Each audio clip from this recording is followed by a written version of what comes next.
Well, I will briefly introduce our guests. And the first is Katya Ramirez, who is the Food Justice Coordinator at CATA, or called the Farmworker Support Committee when you say it in English. And Katya is also a very often comrade in the U.S. Food Sovereignty Alliance circles. And we'll be meeting right after this at 2 o'clock. So Kathia was born and raised in Azatlan, I guess that's how you say it, Los Angeles. And she is very proud of her Zapotec indigenous roots from Oaxaca, Mexico. She began working for CATA in 2014, starting as an organizer and now as the Food Justice Coordinator. In her role there, Kathia works closely with community members interested in bettering the current food system and manages CATA's community gardens in New Jersey, Pennsylvania, and Maryland. And she also represents CATA and its members in alliances working in solidarity with social movements at national and international levels to advance food sovereignty and agroecology as an alternative to our food system. Next, we have Leah Cohen, General Coordinator of the Agricultural Justice Project. Leah comes from a rural working class upbringing and has worked with projects aimed at addressing disparities experienced by farm workers, farmers, and fishing households and rural communities for over 20 years. Leah began with AJP in 2004 and is committed to justice work that is rooted in the experiences and priorities for those most negatively impacted and to addressing root causes of injustice. And I'm gonna attempt to pronounce Neza's full name for your entertainment, and then he can say how it's actually pronounced, but Nezahualcoyotl, Xiuhtecutli is a general coordinator, executive director of the Farmworker Association of Florida. Neza joined the association's team in 2016 as part of the research team. Then in 2018, he became the research coordinator and oversaw field operations for various research projects and actively engaged both research partners and community members in the dissemination of research results through heat stress and pesticide training. He accepted the position of general coordinator in December 2020, and I had the pleasure of meeting Neza at the Climate Justice Alliance member assembly in March of 2020. Not sure I've actually met you, Leah, in person. If we have, it's been a long time. And what I've asked is that if each of you could spend 6 minutes roughly talking about the work you do, and then we'll just have a conversation, a fishbowl type conversation where we can talk to each other, talk about our work, your lives, the situation of farm workers as they face challenges this year and beyond. So wondered if one of you might volunteer to start us out.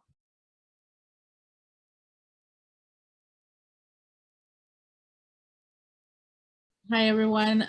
Thank you for having me here.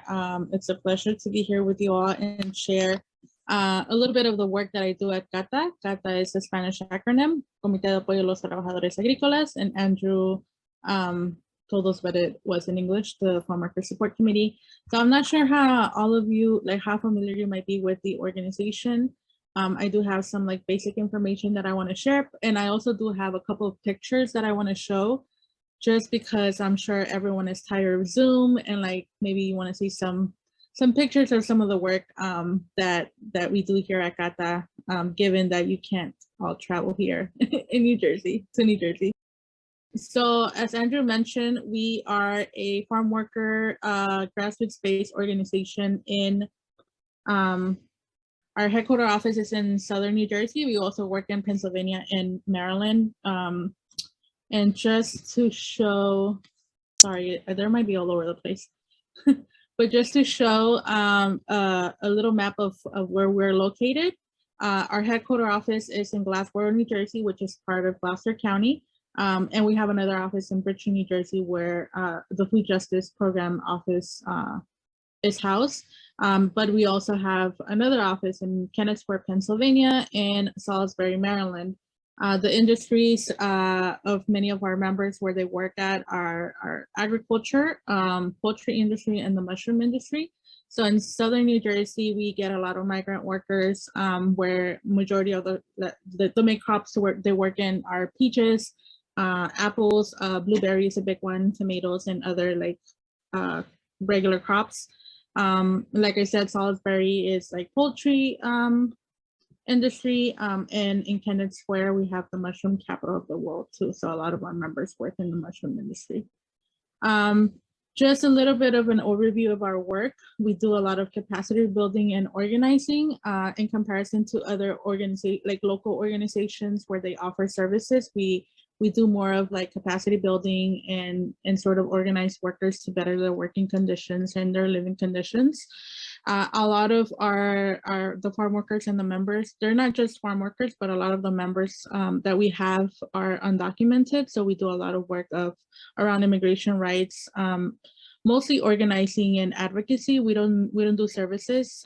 We do basic services, not so much, but we engage more in other bigger campaigns like more recently, driver's license for all in the state of New Jersey, which passed, and now we're helping out a lot of our members in getting their driver's license. We do a lot of work around workers' rights, organizing and advocacy. Like in the picture, you can see, on the second picture, you can see our compañero Manuel doing a training with some of the farm workers. So we visit farm labor camps and we provide trainings around like health and safety, workers' rights, pesticide exposure, HIV and STD exposure, heat stress, and we do these trainings in order to like be able to see what kind of working conditions a lot of the workers are working under. And like I said, like workplace health and safety. And our other component of our work is food justice, which is the work that I help coordinate. And in there we have community gardens as sort of like the heart and center. I always say the heart and center of the food justice program, because it's a space where people can grow their food, share, exchange, and have access to something that they're used to eating, like more culturally appropriated food. And we have a community radio station, and I also like to present that because that is one of the outlets where we share a lot of the information, a lot of the work that we do, and they kind of like feed off of each other because we're able to share a lot of our work through social media, but also through the community radio for the members.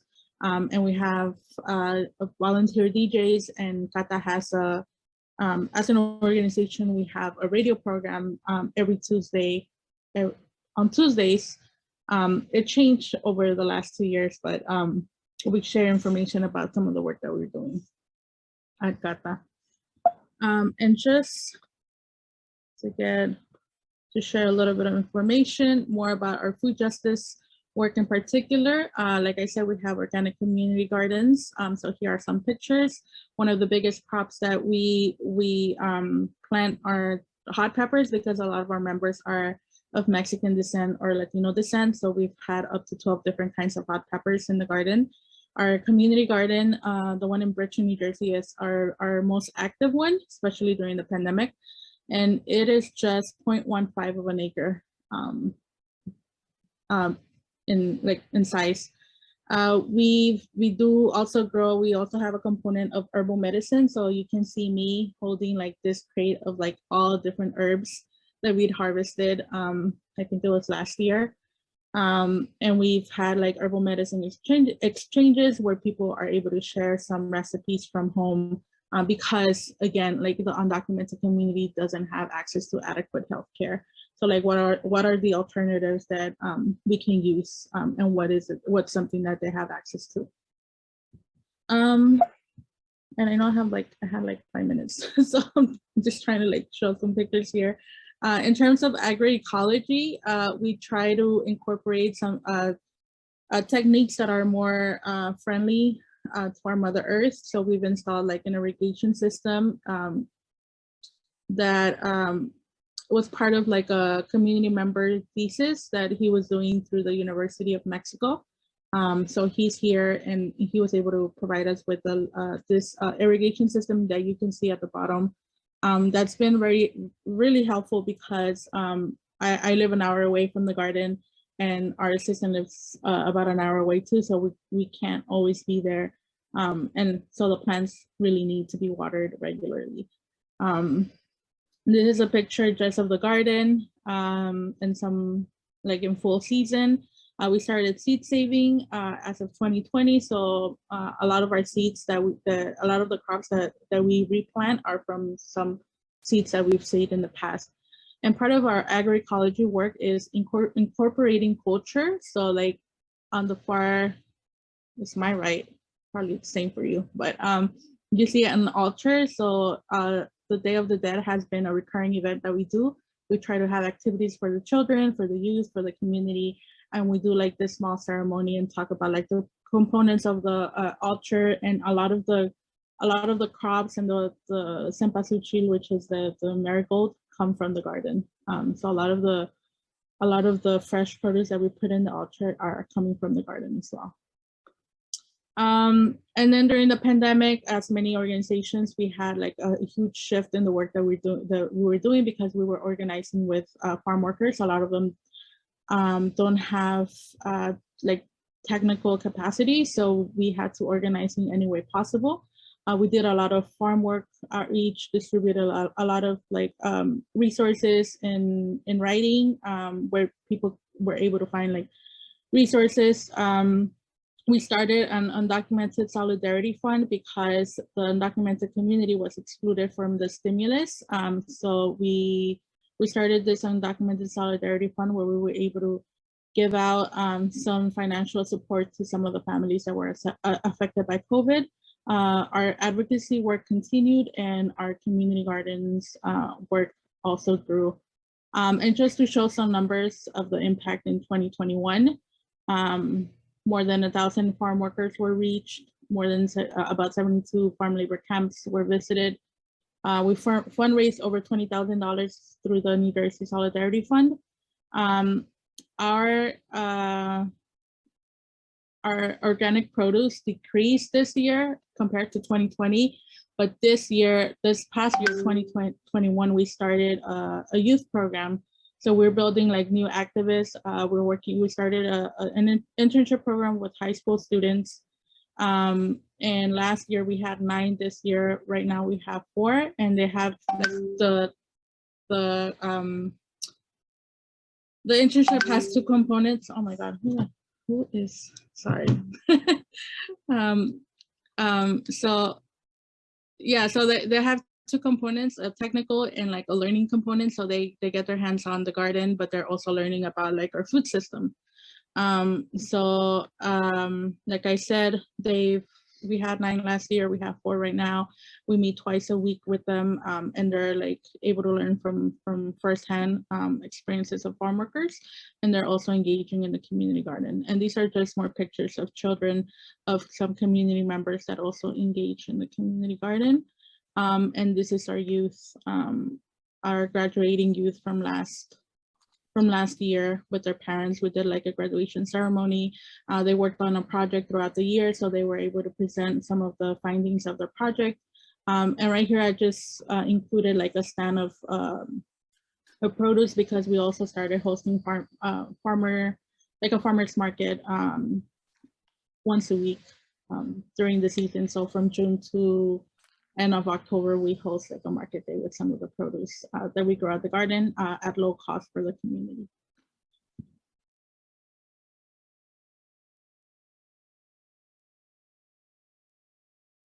It's so nice to be connecting with some of the people behind the communications I get from yourself, Andrew, and from Miss Jennifer. So I'm grateful to be here. So AJP, formed before I joined, but in the beginning, it was really formed by two communities on the front lines in the food system, and that was immigrant farm workers in this country and smaller scale organic farmers. And from the immigrant farm worker perspective, it really came from, per Nelson Carrasquillo's description, who was the former general coordinator of CATA, and one of the co-founders who of AJP, and who sadly passed away recently. From his description, it really sort of was born out of farm workers that they were working with, recognizing that being exposed to toxic pesticides in the fields was really a justice issue and very harmful to them, in addition to many other justice issues that they would like to address. That was one of them. And so they started to look for alternatives that would eliminate their exposure, and they questioned and sought answers to whether or not organic agriculture might be a solution, expanding organic agriculture. And so started to venture into that realm. At the same time, there was a group of smaller scale organic farmers who were recognizing that they didn't want organic agriculture, as was going to be then officially defined by the United States government in the National Organic Program, which was work that was being done at the time, to leave out the social and community well-being piece that is so essential to, little case O, organic agriculture and practices rooted in indigenous agricultural practices throughout space and time. And at the same time recognizing that the same sort of systemic dynamics that were making it difficult for smaller family farms to operate, even conventional family farms, were going to negatively impact organic farms as well. And so they felt like something needed to be done about that.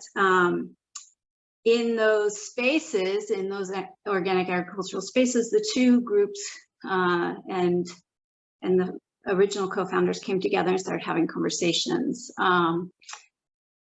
Nelson and the folks that he was working with recognized that organic agriculture wasn't necessarily the answer, because a lot of the organic farmers and managers were treating their workers the same as in conventional agriculture. And so that there needed to be a lot more to it. Conversations took years. Relationship building, trust building, sharing experiences before there was coalescence around a solution, which they developed to be a set of standards that were created by those most negatively impacted.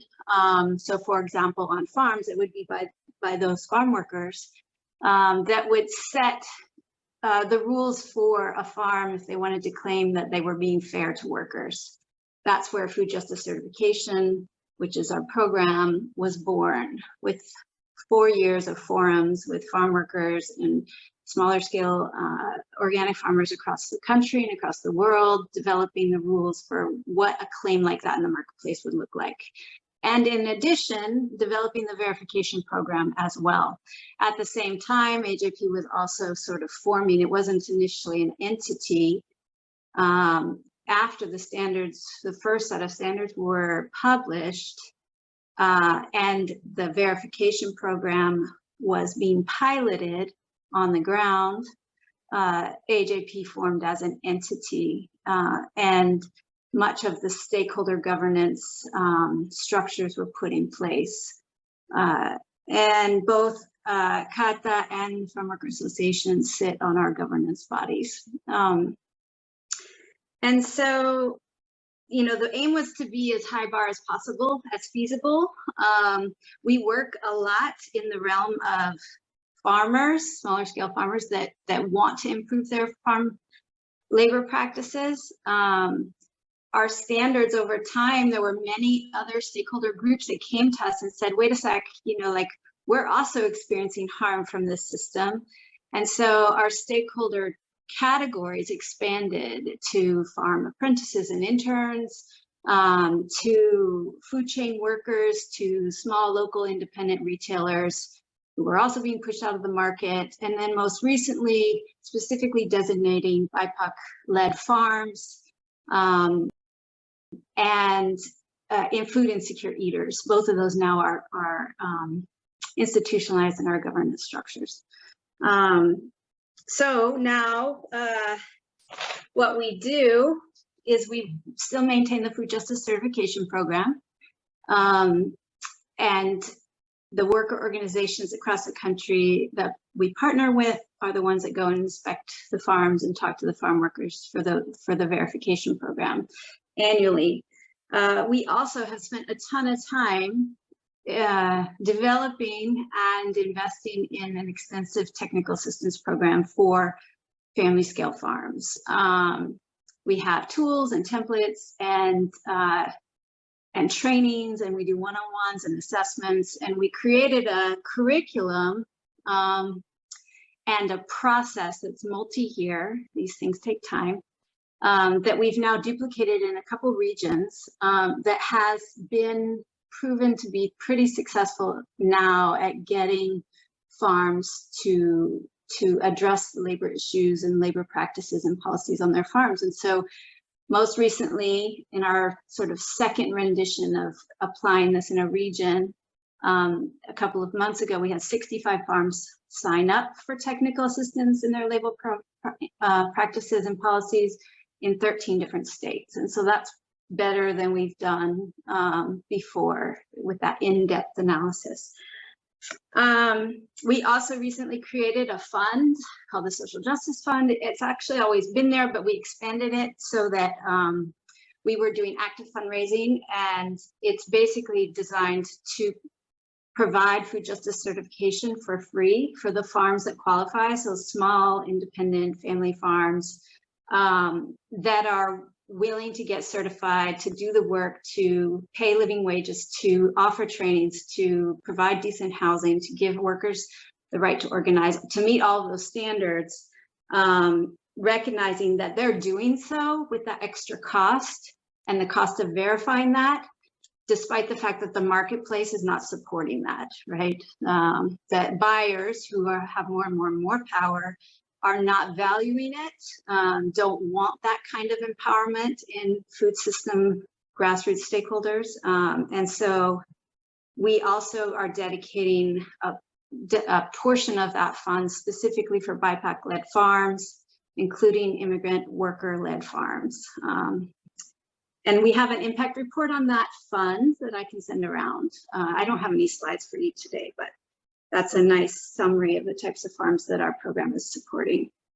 We also have a farmer curriculum that we developed that we're now just beginning. It's been piloted and we're beginning to reach out to all the beginning farmer programs that we can across the country to ask them to adopt it in their beginning farmer curriculum that addresses labor issues and policies that are rooted in the priorities that the farm workers that designed our standards set down. And we just last week signed our first MOU with a beginning farmer program who committed to incorporating that into their curriculum. We hope to get several more by the end of the year. We also have a Whose Voice is Missing public education project, which, you know, work on as time allows.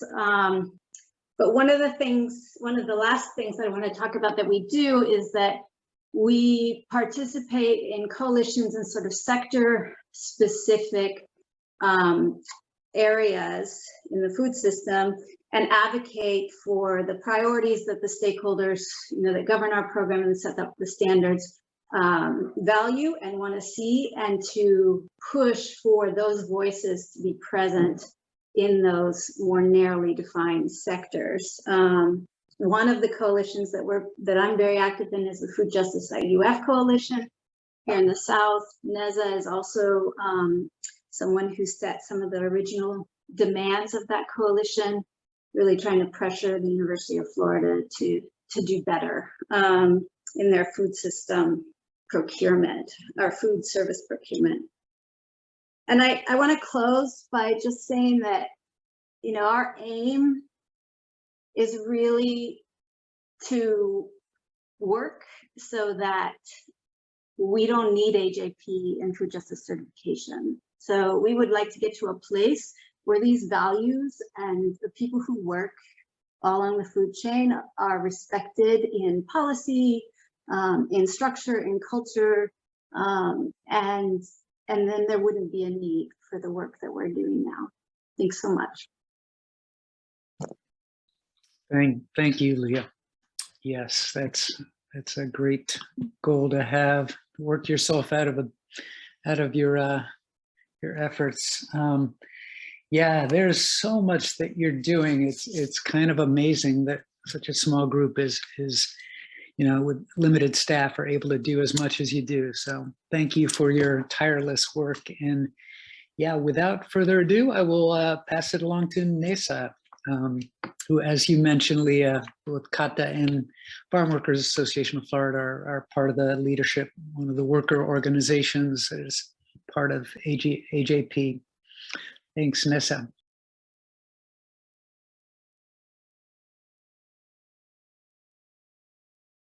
Thank you, Andrew. Thank you for the invitation, and thank you all for having us here today. So first, I will honor Andrew's request and say my full name, and it's Nezahualcoyotl Xiuhtecutli.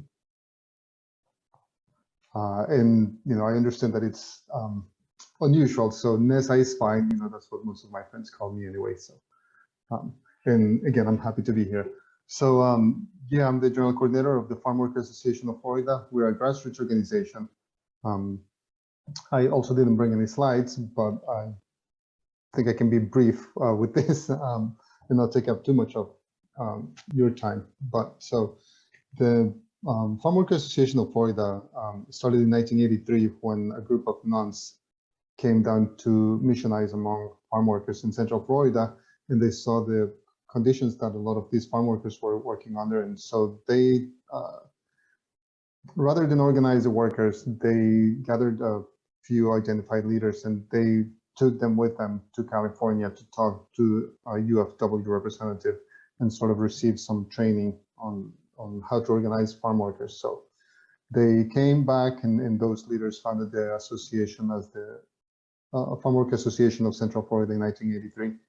In Mascot, Florida, in Lake County, which is about an hour northeast of us. Our main office in Apopka, which is where I'm coming from today. Then in 1986, the association relocated to Apopka and changed its name to the Farm Worker Association of Florida, which is the name that we have today, and incorporated as a 501c3 organization. In 1987, we opened an office in Pearson, which is proudly the fern capital of the world. And if you're a baseball fan and a Braves fan, it is also the home of Chipper Jones. So it's like the big two signs that you are greeted with as soon as you drive into Pearson. Home of fern capital of the world and home of Chipper Jones. So just a little bit of trivia there to share with you. In 1992, Florida got hit by Hurricane Andrew, and a lot of the farm working community in South Florida, in the area of Homestead, did not qualify for FEMA funds for direct relief. So the association started doing some work over there to offer some of that direct assistance to that community. And so out of that spontaneous organizing effort, the office in Homestead was opened in 1992, following the Hurricane Andrew. So we actually established an office in October of that year. Then in 1995, we had some floods that affected the area around Bonita Springs in Southwest Florida. So that gave us the opportunity to open an office in Immokalee. We had already been kind of organizing there. But just, you know, to be able to offer more direct assistance to those communities, we opened that office in 1995. And then in 2004, the state got hit by 3 or 4 hurricanes, you know, one right after the other. And so the area around Fellsmere, which is where we opened our office, was directly affected. That's Indian River County. If you're familiar with Florida geography, is just south of Melbourne, kind of south of where the Space Coast is. Anyways, it's citrus country. So there were a lot of citrus workers in that area, and they were directly affected by this string of storms. So we opened that office up in 2004.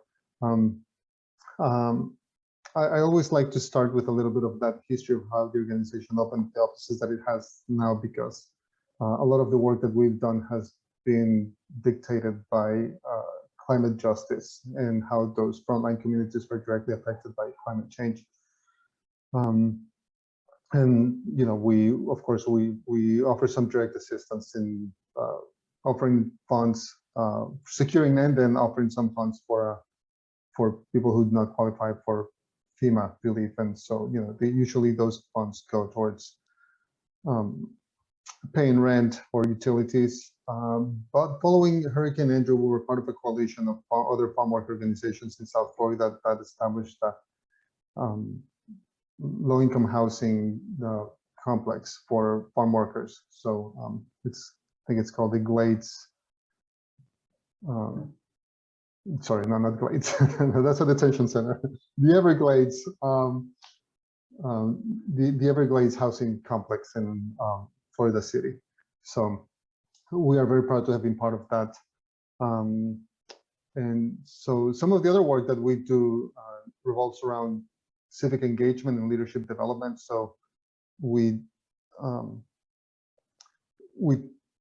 take some of our worker leaders on legislative visits to talk to some of the issues that are directly affecting their lives, their workplace, their living conditions. It can be housing, it can be heat stress, it can be pesticide exposure, any of those things, and the lack of regulation. Increasingly, it has become more about immigration, especially in the state of Florida. It has just become like a galvanizing issue. So here lately, although we continue to work on heat stress and those kinds of things, immigration has become more of a serious concern for community members. So we have been doing some organizing around that. We also hold candidate forums, which allows for our community members to be able to talk to civic leaders, in a setting that they feel comfortable in. So we usually host those in our own building. And lastly, on that issue, we also do a lot of voter registration, because a lot of farm workers may not be eligible to vote, but their children are. So we want to get those young people involved and registered to vote and be the voice of their parents, at least that voice that they cannot for themselves vote with. Another issue that we work on is food insecurity, or as we like to say, is food apartheid. A lot of the farm working communities are affected by the fact that food usually goes where it fetches a better price. So also being in isolated rural areas, they don't really have readily access to the food that they produce. And so we are constantly working and looking for ways to change that. And during the pandemic, a lot of farm workers were affected by loss of income, loss of work, just food scarcity became a thing. So a lot of so we worked with some food banks and started distributing some food to some of our to the communities that we work in.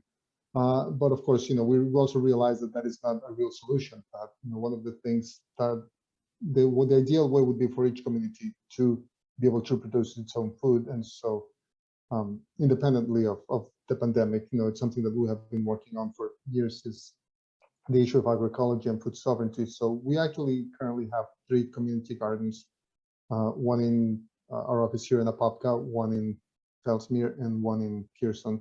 We had one more in Homestead, but that lot belonged to the city of Florida City, and they decided that they were going to sell it to a developer to build a housing complex. So so we lost that that lot, and it's unfortunate, but it also made us realize that those arrangements of holding the land in common with municipality were and continue to be beneficial, but they're also not a permanent solution. The best way that we could actually address that issue of food sovereignty is for the organization to hold land that it can give direct access to our members. And of course, those community gardens also have members that come and work on them, but also we recruit volunteers to come and join us for work days for the common areas that we grow food in and harvest. So the idea of the community garden is then twofold. One, we actually threefold. One is to provide a source for food insecurity, a source of education on traditional agricultural practices that people can actually use, learn from one another about how to grow food, but most importantly, it's for political education, for people to understand that the real root of their power comes in their ability to feed themselves from their own communities. And of course, the agrarian piece that comes with all this is that we have a plot of land, and if a community can decide for itself how it's going to divvy up that land and how they're going to distribute food, that's really the first step towards, we call it food sovereignty, but it is the first step to like actual autonomy and self-governance.